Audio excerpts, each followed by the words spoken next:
suis Cécile de leo-meurse.com, bienvenue dans cette vidéo. Aujourd'hui je voulais répondre à une question de Cécile. Cécile m'a laissé une question, elle est membre de mon programme PAC.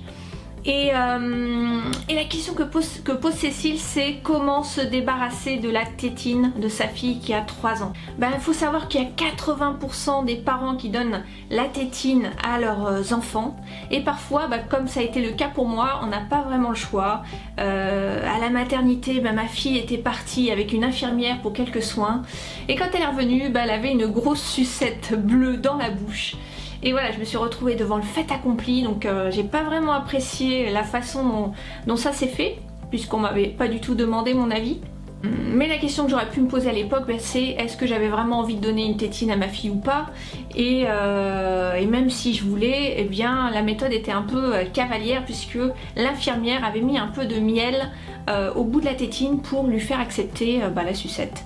Et voilà, donc je sais pas si ça vous est arrivé aussi, peut-être que c'est votre cas, mais des fois on n'a pas le choix, et puis finalement on se retrouve à donner une tétine à nos enfants, mais est-ce qu'ils en ont vraiment besoin? Alors si vous êtes jeune parent ou que vous apprêtez à l'être, donc d'abord félicitations, c'est un beau parcours qui vous attend, vous devez vous poser la question, est-ce que la tétine est vraiment indispensable pour mon enfant? Alors il faut savoir que la tétine c'est un objet rassurant. Nos enfants, nos fœtus même dans notre utérus, à partir de la 12e semaine de formation, en fait, ils ont ce réflexe de succion, ils absorbent le liquide amniotique par exemple, parfois ils sucent même leur pouce, et ça c'est quelque chose de rassurant, la succion est quelque chose de rassurant pour eux, ça les apaise. La tétine c'est aussi une source de bien-être pour les enfants, puisque en tétant, en suçant leur sucette, eh bien ils sécrètent des endorphines, ces hormones du bien-être. Et puis plus tard quand ils sont bébés, ils découvrent leur environnement grâce à leur bouche. Ils mettent les objets à la bouche, leurs doigts, leurs mains. Donc ça les apaise, ça les rassure. C'est une source de bien-être et de découverte de ce qui les entoure. Et puis la tétine, elle aide aussi les enfants à s'endormir. Parce qu'elle aide à les calmer par ce réflexe de succion. Et bien par exemple, quand on n'est pas là, quand on est absent, nos enfants, quand ils ont la sucette, c'est un peu comme un substitut à notre présence. Ils vont se réconforter par le réflexe de succion qu'ils ont ancré en eux. Alors selon l'Académie américaine de pédiatrie et la Société française de pédiatrie, la sucette permettrait également de réduire de manière assez drastique le risque de mort subite du nourrisson. Vous savez, c'est cette cause de décès qui est la numéro 1 lorsque nos bébés ont entre un mois et 1 an. Et ça réduirait le risque de l'ordre de 90%, donc c'est énorme. Et ce serait lié notamment au fait que la sucette permet une circulation plus importante de l'air, de ventilation des voies aériennes de l'enfant, des voies aériennes supérieures. Et ça lui permettrait de respirer correctement, même s'il se tourne et qu'il est sur le ventre. Alors pour rappel, il y a des recommandations pour le sommeil des enfants. Déjà aujourd'hui on considère qu'il faut qu'ils dorment sur le dos, sur un matelas plutôt ferme que souple, sans oreiller, sans couverture, et dans des conditions de température qui soient optimales, c'est-à-dire pas trop chaudes, autour de 18 degrés. Alors évidemment, la sucette ne présente pas que des bénéfices. Les problèmes majeurs que ça pose, c'est les conditions d'hygiène déjà, parce que effectivement les enfants ont tendance à poser leur sucette un peu partout, à la laisser traîner, à la laisser tomber par terre puis la remettre à la bouche, et souvent ça favorise tout ce qui est agent pathogène, notamment il y a des études qui ont montré que il y a beaucoup d'otites récurrentes liées à la sucette. Et l'un des inconvénients majeurs de la tétine, c'est évidemment la déformation des dents. Lorsqu'il y a une succion vraiment prolongée sur plusieurs années, les dents supérieures peuvent être déformées, aller vers l'avant, ou encore la déformation du palais. Le palais qui est le support des fosses nasales, le plancher. Et les fosses nasales, c'est par là que si le palais est trop étroit, des agents infectieux qui peuvent provoquer un certain nombre de problèmes ORL, donc des rhinites, des rhinopharyngites, les otites, on l'a vu tout à l'heure.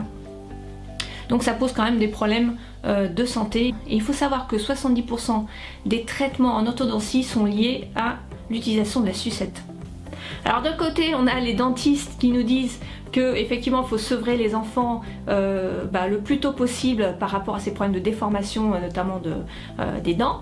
Et puis de l'autre côté, on a les psychologues qui nous disent non, c'est bien que les enfants puissent garder la tétine parce que ça les rassure, donc ils ont quand même ce besoin de succion. Donc qu'est-ce qu'on peut faire avec ça? Eh bien on va essayer d'aider les enfants de manière progressive. Et idéalement, on va faire en sorte que ce soit notre enfant qui prenne la décision de poser sa tétine, de ne plus s'en servir. Alors je vais partager maintenant un plan d'action en 4 étapes pour vous aider, pour aider vos enfants à se débarrasser de leur tétine. Mais avant, je voudrais partager avec vous également 3 objectifs qu'on doit garder en tête par rapport à cette mission Stop à la tétine. Le premier objectif, c'est de garder notre calme en tant que parent, d'essayer de gérer notre stress par rapport à la tétine. Parce que on peut effectivement vouloir aller trop vite et leur mettre trop de pression. Le deuxième objectif, c'est de trouver d'autres substituts pour apaiser nos enfants que la tétine. Et le troisième objectif, c'est de garder en tête cette ligne directrice pour encore une fois ne pas mettre trop de pression sur nos enfants. Alors voici maintenant les 4 étapes pour se débarrasser de la tétine. La première étape, c'est d'allonger les périodes où mon enfant n'a pas sa tétine.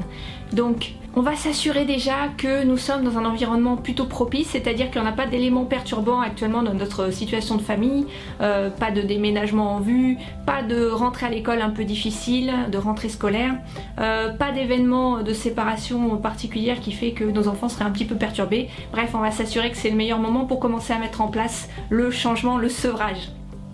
Et puis on va s'appuyer sur les gens qui gardent notre enfant dans la journée. Donc si c'est nous, c'est pas très compliqué. Par contre si ils ont une nounou ou s'ils sont à la crèche, on va essayer de discuter avec les personnes qui s'occupent de lui dans la journée pour partager avec eux notre mission de se débarrasser de cette tétine sur les quelques mois ou les quelques semaines même qui viennent. Et on va faire ça parce qu'on veut que à la maison, tout comme à l'endroit où est gardé notre enfant, on essaie d'appliquer un peu la même politique. Donc on va décider notamment que les repas sont sans tétine, c'est-à-dire que lorsque le repas arrive ou le goûter, on va poser la tétine soit dans une petite boîte qui est dédiée à ça, soit dans un endroit un petit peu éloigné de la table. Notre enfant mange, quand on mange, on n'a pas de tétine. C'est la règle à la maison, c'est la règle à l'endroit où notre enfant passe sa journée. Ensuite, au moment de la sieste, si on peut aller dans la chambre où dort notre enfant, on va essayer de lui enlever sa tétine lorsqu'elle tombe naturellement parce qu'il s'est endormi. Si elle est à côté de lui, dans son lit, on va lui enlever et encore une fois la mettre de côté pour que ce ne soit pas systématiquement un réflexe pour lui, un réflexe presque automatique de prendre cette tétine dès qu'il se réveille. Ensuite, on va profiter d'un moment où il est bien, d'un moment où notre enfant se sent en confiance, et ces moments privilégiés ce sont notamment ceux quand on joue avec eux. Quand on joue avec eux, les enfants n'ont pas besoin de tétine parce qu'on est là.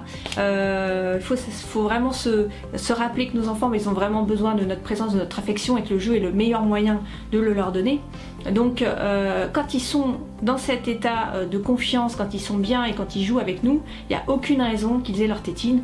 Donc on va la mettre de côté et ça va conditionner en fait le fait de jouer avec eux. Et une autre règle fondamentale, c'est que quand on parle, on enlève la tétine, sinon on dit à notre enfant qu'on ne le comprend pas. Donc ça Cécile, je sais que tu pratiques déjà cette chose-là, donc c'est très très bien. La deuxième étape, ça va être de rassurer notre enfant par un autre objet que la tétine ou simplement par notre présence.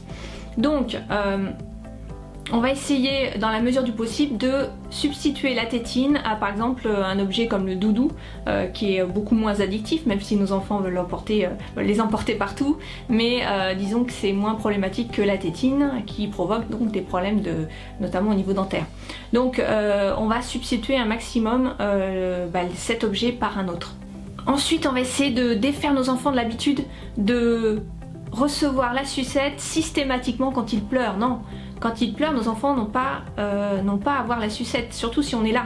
On est là, c'est notre présence qui doit les réconforter et non pas la sucette. Donc il faut le faire au fur et à mesure, mais il faut montrer que pleurer ça fait partie de la vie des enfants.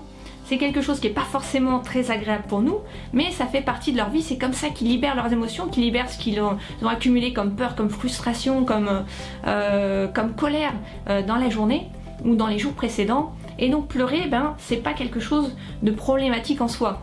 Donc si l'enfant pleure parce qu'il veut obtenir quelque chose qu'on ne veut pas ou qu'on ne peut pas lui donner, on va rester à ses côtés, mais on va rester ferme sur notre position.